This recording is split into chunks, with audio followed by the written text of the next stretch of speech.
मोनिका और जूही दोनों गुस्से में रूम में आती, तभी तनु बोलती, रिया, लगता है इन दोनों की फिर बहस हो गई। हाँ तुम सही कह रही हो। अब हमें क्या करना चाहिए? अब तो इनके सामने बोलने में भी डर लग रहा है। तनु क्या तुम मेरे साथ मार्केट चलोगी? हाँ चलो चलते हैं। रिया तब तक तुम संभाल लेना।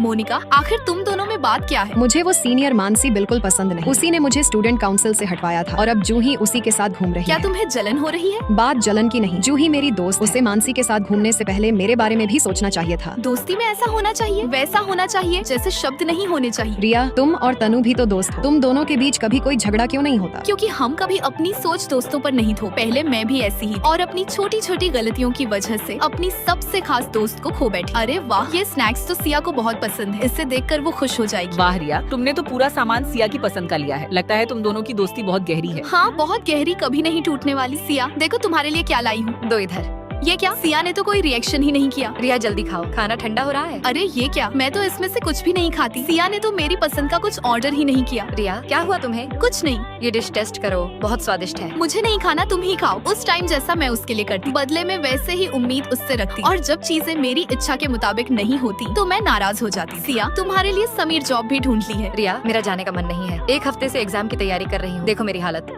लेकिन तुमने तो कहा था तुम्हें जॉब की जरूरत। मैंने कितनी मुश्किल से तुम्हारे लिए जॉब ढूंढी, फिर भी मैं मैनेजर को तुम्हारा नंबर भेज देती। तुम बात कर लेना। रिया रुको, मैंने कहा ना मुझे नहीं करनी। तुम्हें एक बार में मेरी बात समझ क्यों नहीं आती? सिया के मुंह से यह बात सुनकर मुझे बहुत बुरा लगा। रिया तुम हमेशा अपनी राय मुझ पर थोपती हो। अगर मैं तुम्हारी बात न मानूं तो तुम्हें बुरा लग जाता है। पर मैं तो यह सब तुम्हारे लिए कर रही थी ना। दोस्ती में इतना सीरियस होने की जरूरत नहीं है। मैं हर बार तुम्हारी सोच के हिसाब से नहीं चल सकती। मैं जा रही हूँ। उस दिन समझ आया कि बिना उम्मीदों वाली दोस्ती ही सबसे सुकून देती है। तो क्या तुम दोनों अभी भी बात करती हो? नहीं, क्योंकि वो दोस्ती बहुत भारी हो गई। हमें कभी भी अपनी इच्छाएं दोस्तों पर नहीं थोपनी चाहिए, क्योंकि जब वो पूरी नहीं होती तो हमें बहुत दुख होता है और सामने वाले पर भी प्रेशर पड़ता है।